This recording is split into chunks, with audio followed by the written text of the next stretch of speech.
За сайн байцгаана хүүхдүүд ээ. За өнөөдрийнхөө хичээлдээ орцгоё бүгдээрээ.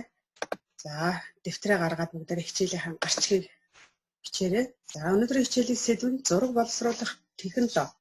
За зураг боловсруулах технологи гэсэн өнөөдрийн хичээлийн маань суралцсан зорилт нь болохоор зургийн программын орчин хэрэгслийг таньж мэдсэний үндсэн дээр тодорхой агуулгаар зургийн бүтээлийг зохиомжлон боловсруулах гэсэн суралцсан зорилтыг хүрээнд бидний өнөөдрийн хичээлийн зорилго маань зургийг ихсгэж багасгах хол ойрын алсалтын харьцааг яах нь тохируулах нэ. За одоо бүгдээрээ энэ видеог багшийнхан зураг зурж байгаа видеог үзье. За бүгдээрээ байгалийн зураг оруулах хүүхдүүдээ. За файлын open гэдэг багш нь байгалыг хадгалсан байна тий. За энэ зураг нийлээ. За энэ зургийг нээгээд одоо бүгдээ энэ зурган дээр мод зуръя. Одоо бүгдээ энд мод зураад модоо зурхын тулд бүгдээ пенсил гэдэг харандаа гэсэн багжийг ашиглах. За модныхоо ишийг зурхын тулд ишээ ногоо браун гэдэг тийм ногоон бор өнгийг сонгох нь. За тэгээ ишээ сонгоод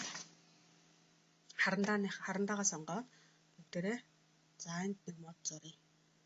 За зурсан модоо дүүргэж бодъё гэвэл фил тий дүүргэж бодох. За дүүргэж бодлаа. За одоо бүгдээрээ харандаагаа сонгоод ногоон өнгийн навчин хэсгийг модныхоо навчтай хэсгийг зуръя. За ингээд зурлаа. За энийг мөн бодъё. Филээр дүүргэж бодъё тий. За дүүргэж бодсныхаа дараа эндээс бүгдээрээ алимын зуръя гэвэл brushes гэдэг дотроос air brush шүшиж боддгийг сонгоод улаан өнгөө сонгоё хүүхдүүдээ. За тэгээ ингээд улаан өнгөөр шүшиж бодоод за ингээд алимтай мод байх нэ тий. За энэ ингээд зурсан модоо бүгдээрээ select командаараа идэвхжүүлээд хүүхдүүдээ за copy хуулъя. Тэгээд paste командаар гаргаж ирэх. За paste командаар гаргаж ирэнгүүтлээ хүүхдүүдээ за бүгдээрээ зургийн алхалтыг эндээс одоо зурган дээр сайн ажиглана шүү. За наана байгаа зураг мод бол мэдээж яах нь. Цаана байгаа модоо бодоход ямар байх вэ хүүхдүүдээ том байх хэрэгтэй. За ингээд багш нь том мод зурлаа. За дахиад paste командаа сонгоод одоо бүгдээрээ модныхоо хэмжээг нь өөрчилж бас болох нэ.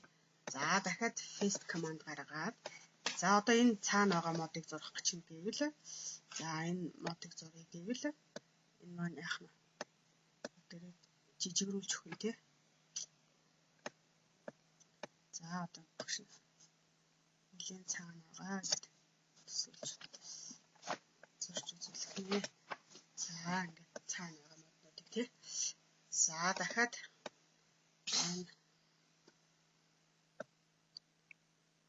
гэж цаана байгаа жижигрүүлээ. За жижигрүүлээд өргөн болгож болох юм, нарийнхан болгож болох юм ингээ өөрчлөөд хүүхдүүд ингээд янз янзаар за paste командаар хуулцсан моднуудаа гаргаж ирж штэ. За энд байрлалч тий. За мөн paste командаар за энэ наана байгаа мод өөр том болгох. Тийм. За эндээс бид нарт яах нь зураг зурхтаа наана байвал илүү том болох нь цаана байвал яах нь жижигхэн зурх нэ гэдгийг бүгдээ эндээс багшийнхаа зургийг оруулсан зургаа жижигрүүлж томруулж байгаа та нар харж байгаа хаа хүүхдүүдээ. За ингээд зургийн аслалт гэдгийг бид нарт зурган дээр зурж харуулахдаа хол байгаа юм бол мэдээж яах нь жижигхэн байдгаа гэдгийг эндээс хүүхдүүд нь харах нь шүү. За энийг ингээд харуулсан. За тэгээ ингээ оруулсан зургаа бүгдээрээ хадгалах нь тий. За файлын save командыг дарахад байгаль гэдэг зураг маань хадгалах гэх нэ.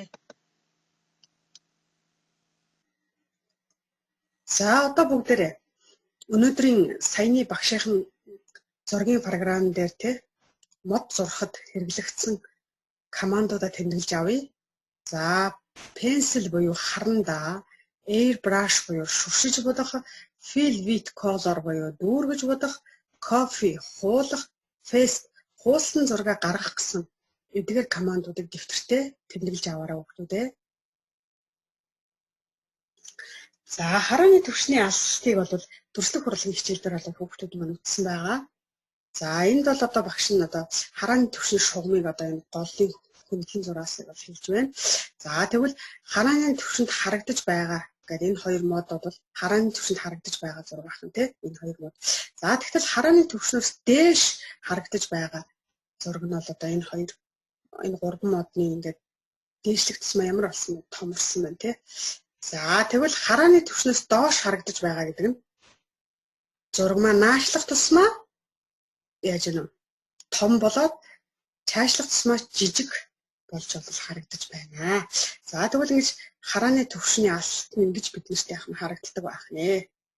За ингээ өнөөдрийн хичээл ойлгомжтой болсон юм хэлээ тий. Өнөөдрийн хичээлийг ойлгосон бол гэрийн даалгавраа бүгдээрээ тэмдэглэж авъя. Сурах хүчийн 44 дугаар хуудасны чадхуун дасгал 2-ыг хийнэ.